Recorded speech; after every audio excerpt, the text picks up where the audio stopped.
Sabe aquela história de que o que é de todo mundo acaba não sendo de ninguém? Pois é. Como é que a gente evita que recursos que pertencem a todos nós, tipo os oceanos, as florestas, o ar que a gente respira, sejam simplesmente destruídos? Por muito, muito tempo, uma teoria famosa dizia que isso era praticamente impossível, que a gente estava fadado à tragédia. Mas e se essa teoria não contar a história toda? Essa é a grande questão, né? Parece até lógico. Se um recurso é de todo mundo, digamos, um lago cheio de peixes, ou até a internet de um lugar público, a tendência não é cada um tentar pegar o máximo para si, o mais rápido possível, antes que o outro pegue? Parece que esse é o caminho natural, um destino meio inevitável. A teoria clássica para isso tem um nome bem forte: a tragédia dos comuns. A ideia é simples. Imagina um pasto aberto para todos os fazendeiros de uma vila. Cada um deles pensa: se eu colocar só mais uma ovelhinha no pasto, o lucro é todo meu. E o prejuízo, o desgaste do pasto, é dividido entre todo mundo. O problema, claro, é que todo mundo pensa exatamente a mesma coisa. O resultado? O pasto fica esgotado e, no final, todo mundo sai perdendo. Bom, diante desse cenário meio apocalíptico, por décadas os especialistas só conseguiam enxergar duas soluções possíveis. E, para ser sincero, nenhuma delas era muito animadora. Era como ter que escolher entre um controle total ou salve-se quem puder. A primeira opção era o Leviatã. O Estado vem com tudo, cria regras, fiscaliza, pune, enfim, um controle de cima para baixo. A segunda opção, a privatização. Pega esse pasto, divide em pedacinhos e vende para cada um. A lógica é que o dono vai cuidar bem do que é seu. Então, basicamente, as opções eram ou o governo manda em tudo, ou o mercado resolve. E parecia que a história acabava aí. Pelo menos era o que se pensava. Só que aí entrou em cena uma economista política chamada Elinor Ostrom, e ela olhou para essa escolha e disse: "Pera um pouco aí." Ela simplesmente não aceitava que a realidade fosse tão limitada. E a sua ideia de que existem muitas outras soluções não só mudou completamente o debate, como também lhe rendeu um prêmio Nobel.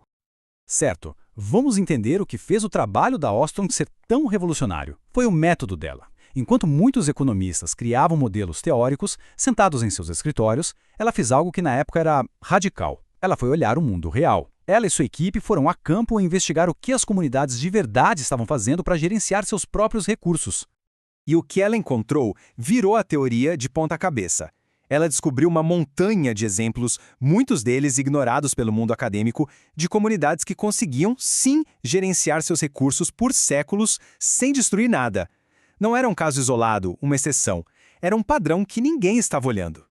E o que este slide mostra é justamente a incrível variedade e, principalmente, a durabilidade dessas soluções. A gente está falando de sistemas de irrigação na Espanha que funcionam desde a Idade Média, de aldeias no Japão que gerenciam florestas há mais de 400 anos, de comunidades nos Alpes suíços cuidando de pastos há séculos. E o mais impressionante, muitos desses sistemas complexos, criados pelas próprias pessoas, estão funcionando até hoje. A evidência era clara demais para ser ignorada. Existia sim uma terceira via que os modelos tradicionais simplesmente não viam: a capacidade das próprias comunidades de criar suas regras, de monitorar o uso dos recursos e de se autogerenciar de forma sustentável. Nem só Estado, nem só mercado, a própria comunidade.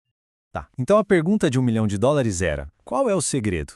O que essas comunidades que davam certo tinham em comum?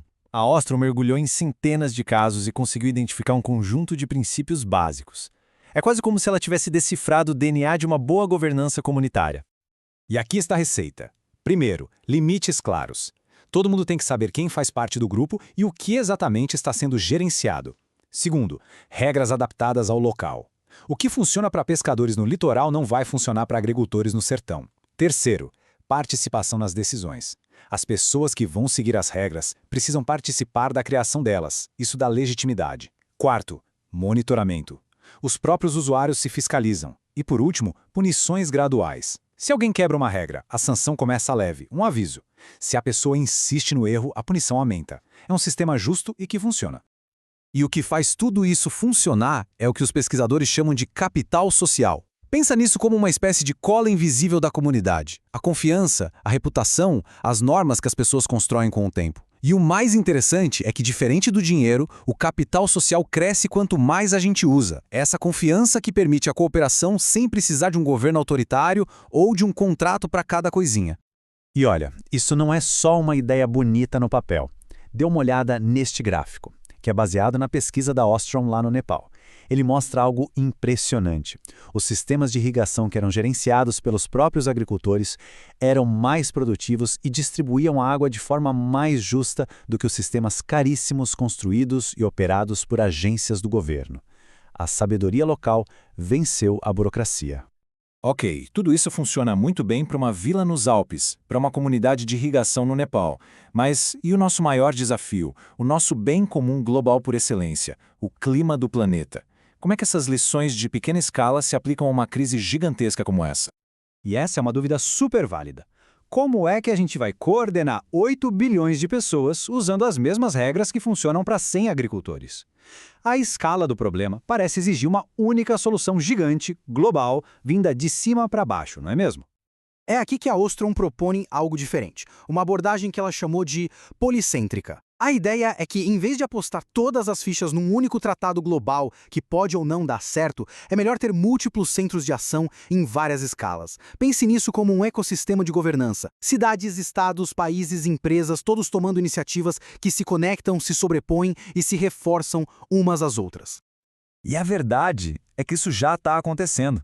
Cidades criam seus próprios planos de ação climática, estados se unem para criar mercados de carbono, blocos de países como a União Europeia implementam metas ambiciosas e os acordos globais, mesmo sendo imperfeitos, dão uma direção geral.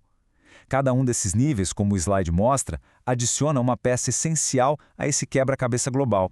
A grande vantagem disso tudo é a resiliência. Uma única solução global é meio frágil, se ela falhar, tudo desmorona. Já um sistema com muitas soluções interligadas é mais forte. Ele permite que cidades e regiões experimentem, aprendam umas com as outras. Se uma ideia funciona bem em um lugar, outras podem copiar e adaptar. É um sistema que aprende e evolui, em vez de fazer uma aposta única e arriscada. Isso tudo nos leva de volta ao nosso mundo, ao nosso dia a dia.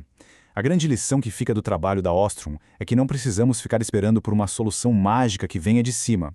Desde organizar a manutenção de uma praça no bairro até gerenciar um projeto de software de código aberto na internet, esses princípios de cooperação estão ao nosso alcance. A pergunta que fica é, olhando ao redor, onde é que a tragédia pode ser evitada e os bens comuns podem florescer?